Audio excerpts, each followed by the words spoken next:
Welcome to our தகவல் களஞ்சியம் channel. இன்னைக்கு நரசிம்ம ஜெயந்தி. நரசிம்ம ஜெயந்தியினுடைய கதையையும் சொல்ல வேண்டிய ஸ்லோகத்தையும் தெரிந்து கொள்ளலாம். யஷ்ப அபவத் பக்தஜன ஆர்த்திகந்து பித்ருத்வம் அந்யேசு அபிஷாரிய தூரணம் ஸ்தம்பே அவதாரதம் அனன்ய லப்யம் லக்ஷ்மி நரசிம்ஹம் சரணம் பிரபத்தியே. இதனுடைய பொருள், பக்தியற்றவர்களால் அடைய முடியாதவனே தாயின் கர்ப்பத்தில் அவதரித்தால் தாமதமாகுமென்று தூணில் அவதரித்தவனே, நினைத்த மாத்திரத்தில் உங்களுடைய பக்தர்களின் துன்பத்தை போக்குபவனே, லக்ஷ்மி நரசிம்மனே. இந்த மந்திரத்தை உச்சரித்து வழிபாடு செய்தால் முழுமையான ஆசீர்வாதத்தை நாம் பெற்றுவிடலாம். கேட்ட வரத்தை பக்தர்களுக்கு உடனே தரும் நரசிம்மரை போற்றக்கூடிய நரசிம்ம ஜெயந்தி விரதம் இன்று. நரசிம்ம ஜெயந்தி விரதம் உருவான வரலாற்றை நாம் தெரிந்து கொள்ளலாம். மகாவிஷ்ணுவின் 4வது அவதாரம் நரசிம்ம அவதாரம் என்பது நாம் எல்லோரும் அறிந்த ஒன்று. சிங்கத்தலையும் மனித உடலும் கொண்ட இந்த அவதாரம் எந்த முன்னேற்பாடும் இல்லாமல் தன் பக்தனை காப்பாற்ற வேண்டும் என்பதற்காகவே ஒரு நொடிப்பொழுதில் பூலோகத்தில் உடனடியாக எடுக்கப்பட்ட அவதாரம் நரசிம்ம அவதாரம்.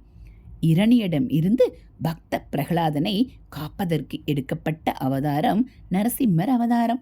பல பேருக்கு பக்த பிரகலாதன் கதை தெரிந்திருந்தாலும் இந்த புனித நாளில் நாம் மீண்டும் ஒரு முறை நினைவு கூறுவோம். பூமியில் அரக்கனாக பிறந்து சிவபெருமானிடம் சாகாவரம் பெற்றவன் தான் இரணியன். பகல் பொழுதிலும் மரணம் நிகழக்கூடாது, இரவு பொழுதிலும் மரணம் நிகழக்கூடாது. மனிதனாலும் மரணம் நிகழக்கூடாது, மிருகத்தாலும் மரணம் நிகழக்கூடாது. ஆகாயத்திலும் மரணம் ஏற்படக்கூடாது, பூமியிலும் மரணம் ஏற்படக்கூடாது.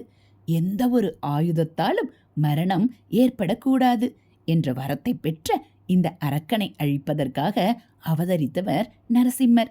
வழக்கம்போல சாகாவரம் பெற்ற அரக்கர்களைப் போலவே இரணியனின் அட்டகாசமும் பூலோகத்தில் தலைவிரித்து ஆடியது. காலப்போக்கில் இரணியனுக்கு மகனாக பிரகலாதன் பிறந்தான். ஆனால் அரக்கன் இரணியனுக்கு பிறந்த பிரகலாதனோ நாராயணனின் தீவிர பக்தனாக இருந்தான்.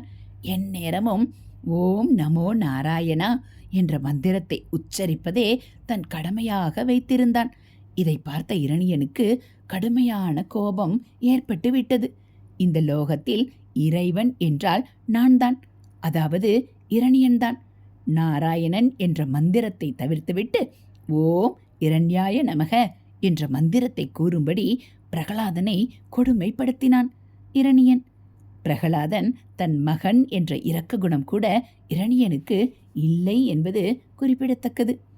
இரணியன் எவ்வளவு கடுமையாக சொல்லியும் தன் மகன் பிரகலாதன் தன் தந்தை சொல்லை கேட்காமல் ஓம் நமோ நாராயண என்ற மந்திரத்தை உச்சரித்து கொண்டே இருந்தான்.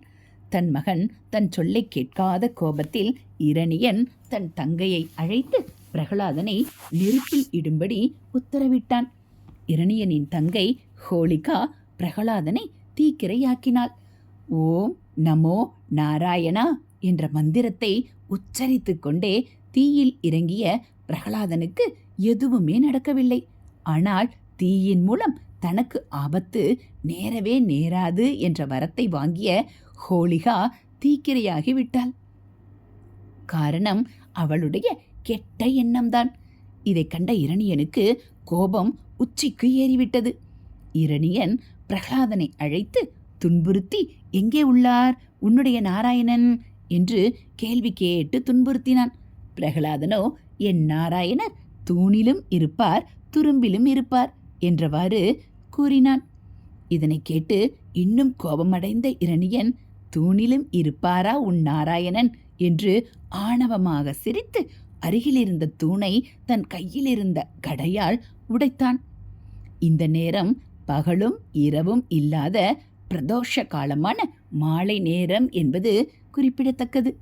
இரணியன் அந்த தூணை தாக்கிய அந்த நிமிடத்தில்தான் மகாவிஷ்ணு மனிதரும் இல்லாத மிருகமும் இல்லாத நரசிம்ம அவதாரம் எடுத்து இரணியனை வதம் செய்தார்.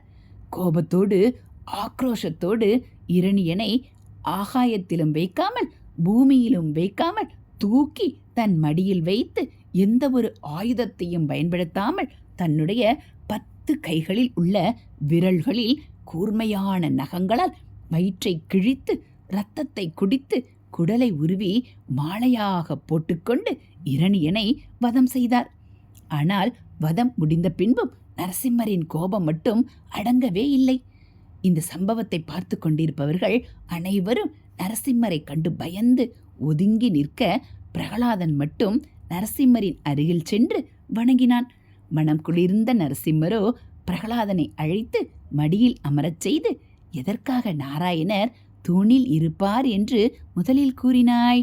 துரும்பில் இருப்பார் என்று சொல்லி இருந்தால் உடனடியாக துரும்பிலிருந்து அவதாரம் எடுத்திருப்பேனே. தூணை உடைக்கும் வரை காத்திருக்க வேண்டிய அவசியம் இருந்திருக்காது. தூணிலிருந்து வெளிவரும் வரை அவ்வளவு நேரமும் நீ துன்பத்தை அடைந்திருக்க வேண்டாம் என்று கேட்டார். கூப்பிட்ட குரலுக்கு கூப்பிட்ட மார்க்கத்தில் வந்து உதவி செய்யும் குணம் கொண்டவர்தான் நரசிம்மர் என்பதில் எந்த ஒரு சந்தேகமும் இல்லை. அவர் எடுத்த அவதாரம்தான் மற்றவர்களை அச்சுறுத்தும் வகையில் உள்ளதே தவிர அவருடைய மனம் மிகவும் மென்மையானது. தன்னை முழுமையாக நம்பிய பக்தனுக்கு உடனே வரம் தரும் தெய்வம்தான் நரசிம்மர்.